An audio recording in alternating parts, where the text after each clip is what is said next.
అయిందని. నిన్న నాకు అసలు అంత గొడవ జరిగినా కూడా నాకు నువ్వు రాగానే అసలు నాకు ఇంక నాకు వేరే ఏం అనిపించలేదని. నాకు అసలు నాకు మిస్ అవుతున్నానంటే నీకు అర్థం కావట్లా. ఇప్పుడు ఎంతమంది ఉన్నారు కదా, ఎంతమందిలో నేను ఎవ్వరికి ఫోన్ చేయను. నీకు తెలుసలేదు ఎవ్వరికి. నేను నీకే ఫోన్ చేశా. నీతో ఏదో నువ్వు అనుకున్నట్టు అంటే నువ్వు అనుకున్నట్టు కాదు, ఏదన్నా బ్యాడ్ ఏమైనా ఉంటే జస్ట్ నేను సెక్షువల్ పర్పస్ అని ఫిజికల్ పర్పస్ కూడా కాదు. ద మూమెంట్స్, ద టైమ్ అంతా నాకు బాగుంటుంది. ఇవన్నీ నేను తెలుసుకునే టైంకి నాకు చూడు ఇలా ఏదో ఒకటి నన్ను ఇష్టపడుతున్నంతసేపు నేను తెలుసుకోలేను రా. నేను ఇంకా వీడు వేస్ట్ అని తెలుసుకుని వెళ్ళేటప్పుడు నేను వాళ్ళని ఇష్టపడతా స్టార్ట్ చేస్తా. This is what happening my whole life. నాకు మిస్ అవుతానే ఉంటా.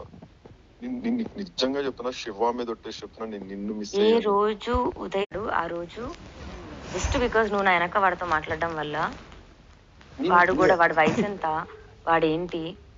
అరే నేను ఫస్ట్ నుంచి ఒకటే చెప్తున్నాను రా. అరే వాడికి నేను చేసింది ఫస్ట్ నేను చెప్పిన 2 days నువ్వు నమ్మావు లేదా? నేను 2 times మాట్లాడా. ఒకటి నీ ఫోన్ పగలగొట్టిన రోజే ఉదయ్తో నేను లాస్ట్ మాట్లాడడం. ఆ రోజే నేను మాట్లాడింది వాడితో ఫస్ట్ టైం. ఫోన్ నెంబర్లు కూడా లేదు నా దగ్గర. నేను ఆ రోజు వాడి నెంబర్ నేను స్నాప్చాట్ లో అడిగి తీసుకొని వాడికి పంపించాక నేను వాడికి ఫోన్ చేసి నేను ఏం చెప్పాను అడుగు. ఒకటే చెప్పా ఫస్ట్ పాయింట్, అరే ఇక్కడ ప్రీతి ఉంది, ప్రీతిని ఇక్కడ నుంచి కొంచెం తీసుకెళ్ళు అని. ప్రీతి వల్ల నాకు అనిపించింది అని. ఎందుకంటే ఆ రోజు పొద్దున కూడా అయింది కదా ఇష్యూ, కార్లు దిగేసాయన్ని.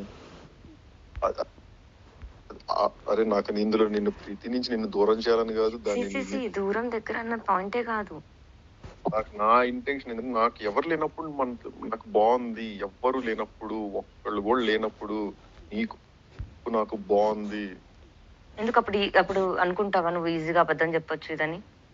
నాకు నిజం తెలియడానికి ఎవరు అవసరం లేదు సాయి.